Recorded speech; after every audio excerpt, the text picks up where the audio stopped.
Hello friends, welcome back. મહિલાઓનો વધારે પડતો સમય ઘરની ક્લિનિંગમાં જ જાય છે. એ જ ક્લિનિંગને જો અમુક ટિપ્સ ફોલો કરીને કરવામાં આવે તો ક્લિનિંગનો ટાઈમ અને મહેનત બંને બચે છે. તો આજે તમારી સાથે શેર કરીશ અમુક એવી ક્લિનિંગની ટિપ્સ જે તમારા કામને આસાન બનાવશે. આપણા ઘરની અંદર એવા ઘણા બધા પેન હોય છે જેનો નીચેનો ભાગ કોપરનો હોય છે, જે ડેલી યુઝના કારણે કાળો પડી જાય છે, જેને ક્લીન કરવામાં વધારે સમય લાગે છે. તો આજે એને આસાનીથી ક્લીન કરવા માટેની ટિપ્સ જોઈશું. તો એને ક્લીન કરવા માટે એક ઈનોનું પાઉચ લઈ લીધું છે, જેને પેનના પાછળના ભાગ ઉપર સ્પ્રિંકલ કરી દઈશું. ત્યારબાદ એક ટીશ્યુ પેપર લઈ લઈશું. આ ટીશ્યુ પેપરને પેન ઉપર આપણે આ રીતના રાખી દેવાનું છે. જો ઈનો ના હોય તો એની જગ્યા પર તમે અહીંયા બેકિંગ સોડાનો ઉપયોગ પણ કરી શકો છો. અને હવે આપણે આ રીતના વ્હાઇટ વિનેગર લઈ અને જે ટીશ્યુ પેપર છે એના ઉપર આ રીતના વ્હાઇટ વિનેગરને રેડી દેવાનું છે. અને 5 મિનિટ જેવું આને આપણે એમ જ મૂકી રાખવાનું છે.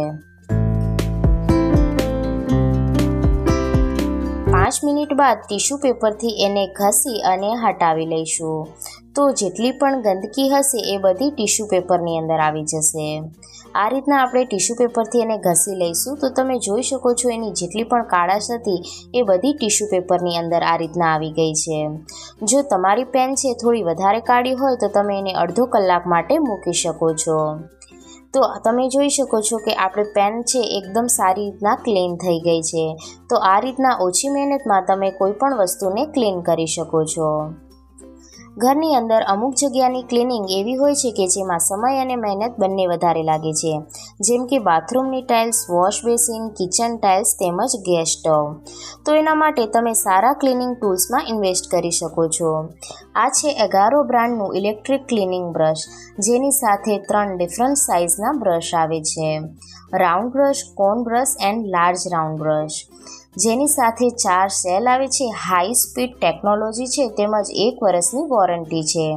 આ બ્રશથી તમે toilet, tiles, bathtub, sink, wash basin તેમજ ગેસ સ્ટવની ક્લિનિંગ આસાનીથી કરી શકો છો.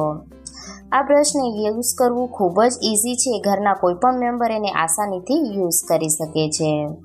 આનું જે હેન્ડલ છે એની ગ્રીપ ખૂબ જ સારી છે, જેના લીધે ક્લિનિંગ કરવી એકદમ આસાન બની જાય છે.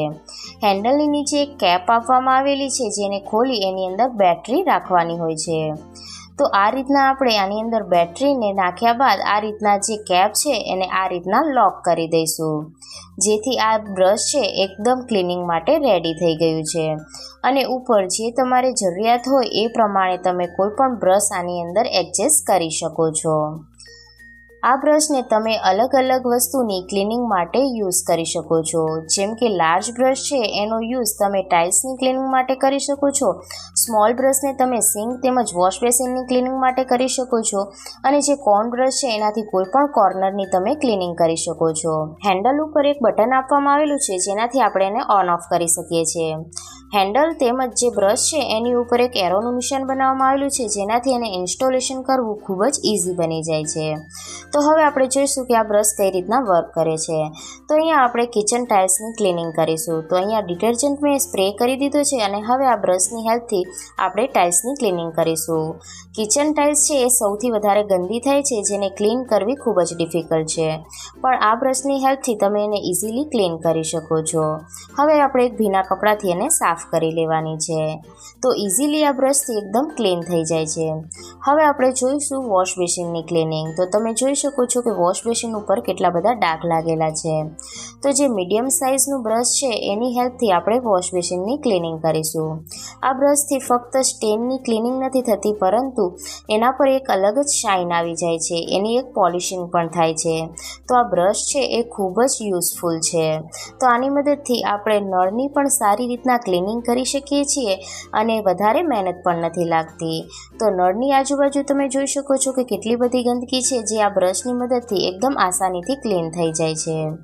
આને ફક્ત આપણે હેન્ડલથી પકડવાનું જ હોય છે અને એકદમ આસાનીથી 1 જ મિનિટની અંદર જે બેસિન છે એ ચમકવા લાગે છે. હવે આપણે જોઈશું ગેસ સ્ટવની ક્લિનિંગ. ગેસ સ્ટવની ક્લિનિંગ આપણે ડેલી કરતા હોઈએ છીએ, પરંતુ ગેસ બર્નરની આજુબાજુની અંદર એટલી ગંદકી હોય છે કે જેને ક્લીન કરવી ડિફિકલ્ટ થાય છે. તો એને આપણે આ કોન સાઇઝનું જે બ્રશ છે એની મદદથી ક્લીન કરીશું. આ બ્રશ છે લોંગ હેન્ડલ સાથે આવે છે, જેથી એની ક્લિનિંગ કરવી ખૂબ જ ઇઝી બની જાય છે. ફક્ત બટન ઓન કરવાથી એકદમ સારી રીતના ગેસ બર્નરની આજુબાજુ જેટલી પણ ગંદકી હશે એ બધી ક્લીન થઈ જશે. વર્કિંગ વુમન હોય કે હાઉસવાઈફ, અગારોનું આ cleaning brush must have product છે. જો તમે પણ આ પ્રોડક્ટ ખરીદવા માંગતા હોય તો ડિસ્ક્રિપ્શન બોક્સની અંદર લિંક આપવામાં આવેલી છે, ત્યાંથી જઈ અને તમે આ પ્રોડક્ટને ચેકઆઉટ કરી શકો છો. હવે આપણે ભીના કપડાથી ગેસ સ્ટવની ક્લિનિંગ કરી લઈશું. તો આ બ્રશથી એકદમ ઇઝીલી તમે કોઈપણ જગ્યાની ક્લિનિંગ કરી શકો છો. આજની લાસ્ટ ટીપ છે પ્રેસ માટેની. ઘણી વખત આપણે કપડાને પ્રેસ કરતા હોઈએ ત્યારે કપડાં ઘણી વખત પ્રેસ ઉપર ચોંટી જાય છે, જેના કારણે જ્યારે બીજા કપડાને આપણે પ્રેસ કરીએ ત્યારે એ પણ ખરાબ થઈ જાય છે. તો આજે જોઈશું એને ઇઝીલી ક્લીન કરવા માટેની ટિપ્સ. તો પ્રેસને પહેલાં આપણે થોડી અહીંયા ગરમ કરી લઈશું, જેથી એના પર જેટલા પણ કપડાના ડાઘ છે એ થોડા નરમ પડી જાય. અને ત્યારબાદ અહીંયા એક આપણે કોલગેટ લઈ લેવાની છે. જે જગ્યા પર ડાઘ લાગેલા છે એ જગ્યા પર આ રીતના આપણે કોલગેટને લગાવી દઈશું. અને ત્યારબાદ થોડું આપણે અહીંયા ફોઇલ પેપર લઈ લઈશું. તો એક કટકો અહીંયા ફોઇલ પેપરનો લેવાનો છે, જેને આ રીતના રોલ વાળી લઈશું. અને જે જગ્યા પર ડાઘ લાગેલા છે એ જગ્યા પર આને આ રીતના રબ કરતા રહેવાનું છે. થોડું પાણી સ્પ્રિંકલ કરીશું અને એકદમ એને સારી રીતના રબ કરી લઈશું, જેથી એના પર જેટલા કપડાના ડાઘ છે એ બધા નીકળી જાય અને જે પ્રેસ છે એકદમ સારી રીતના ક્લીન થઈ જાય. આ રીતના જો તમે પ્રેસને ક્લીન કરશો તો એકદમ આસાનીથી પ્રેસ ક્લીન થઈ જશે અને વધારે મહેનત પણ નહીં લાગશે.